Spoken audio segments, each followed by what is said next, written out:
dami. Napeste ang aking mga talong. Ayan. Pero may bunga eh. Napeste. Napapalinis kasi nababayaan ko to kasi nagkasakit ako. Ayan. Oh, Richelle, meron pa palang malaki din yung talong. Pwede mong kunin ito. Anihin mo.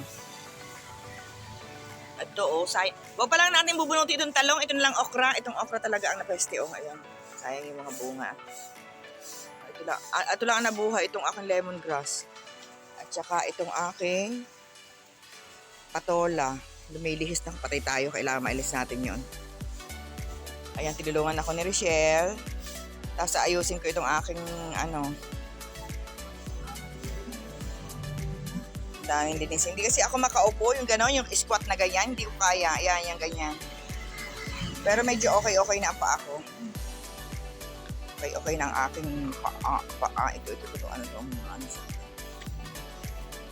Ito, yung aking... Ayan, oh, may bunga. Parang isang hindi natin muna bubunutin. May bunga pa eh. Pero itong iba,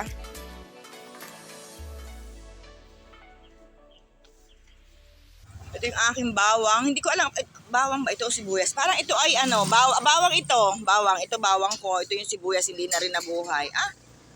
Parang ito yung sibuyas. Hindi ko maintindihan na. Ito ang sibuyas. Namatay na yung iba. Tapos ito ang bawang. Ito ang bawang ko, Richelle. Ito na andito. Tapos ito ang pangit na aayusin ko nga to. O yan, napeste ng lahat, pati ang aking